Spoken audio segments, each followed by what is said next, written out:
The shocking headlines cover newspapers. A stomach-churning scandal has been revealed, and the American public was in utter shock. What, you ask? A break-in? Political affairs? Or perhaps a homicide? February 10th, 1906, the average American citizen would open a book known as The Jungle. The filthy conditions of the largest beef companies in Chicago have been exposed. If Upton Sinclair didn't write The Jungle, which exposed the appalling working conditions of the meatpacking industry, the U.S. Pure Food and Drug Act would not have been established, and conditions in American slaughterhouses would have remained brutal.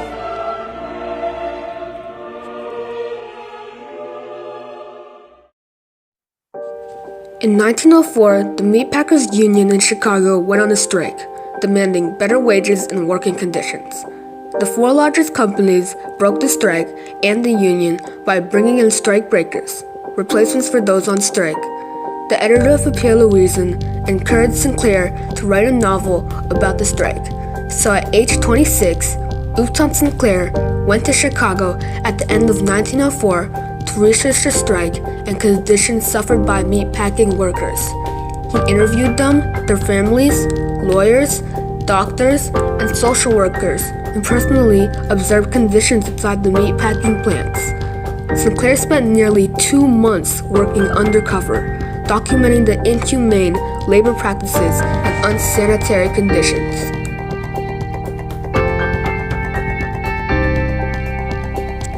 The Jungle is a fictional story of Chicago's packing town.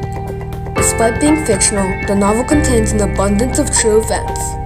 The title reflects Sinclair's view of the brutality he saw in the meatpacking business.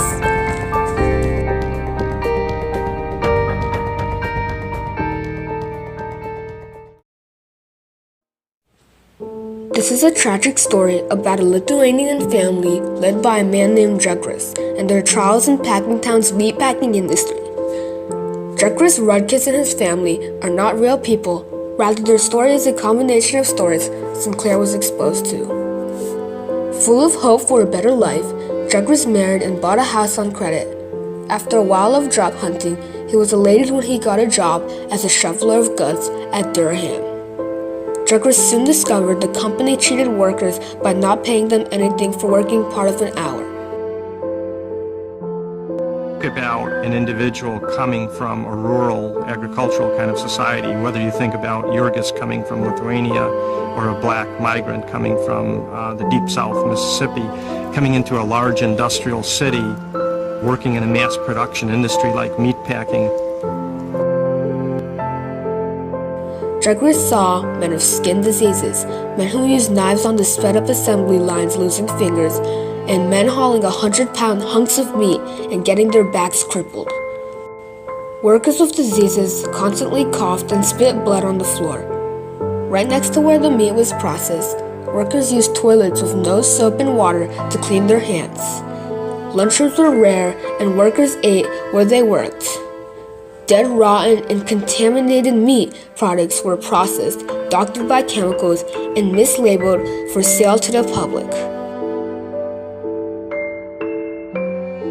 There were stories of people distracting the inspector who was there to check for tuberculosis in cows, so that cows that they knew were tubercular could just be passed through and end up in the cooling cars. The book describes mold-covered meat that's washed off in a bath of borax and then goes back into the food supply.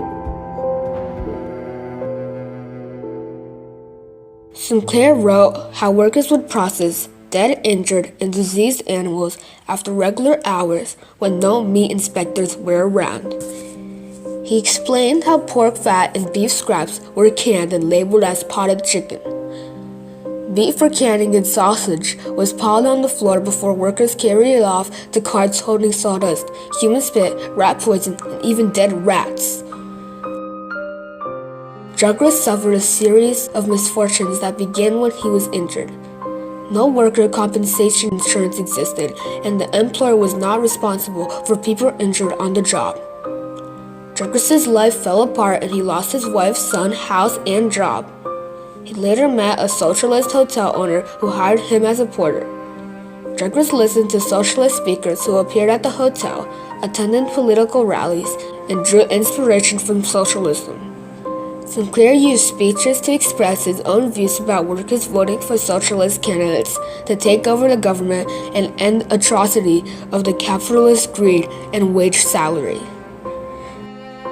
At the end of the novel, Douglas attends a celebration of socialist election victories in Packingtown. Douglas is excited and once again hopeful.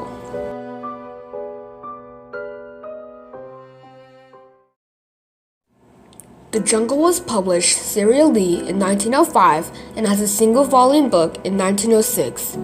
Sales skyrocketed. It was an international bestseller published in over 17 languages. Its readers were outraged, but not in the way Sinclair had hoped. Their primary concern was food quality rather than the dangerous labor practices and cruel treatment of animals that Sinclair sought to expose. I aimed at the public's heart, and by accident I hit it in the stomach, he said. The Jungle was not written as an argument for safe food legislation. It was written as an argument on behalf of workers' rights, but it had unintended consequences. Sinclair thought of himself as a novelist, not as a muckraker who investigated and wrote about economic and social injustices. The White House was flooded with mail calling for reform of the meatpacking industry. After reading The Jungle, President Roosevelt invited Sinclair to the White House to discuss it. Roosevelt then appointed a special commission to investigate Chicago's slaughterhouses. Later in May 1906, the special commission issued its report. The report confirmed almost all the horrors that Sinclair had written about. The commissioners recommended that inspections take place at every stage of the processing of meat. They also called for the Secretary of Agriculture to make rules requiring the cleanliness and wholesomeness of animal products. Roosevelt signed a law regulating food and drugs on June 30th, 1906. The same day, he signed the Meat Inspection Act. The Pure Food and Drug Act regulated food additives and prohibited misleading labeling of food and drugs. This law led to the formation of the Federal Food and Drug Administration, the FDA.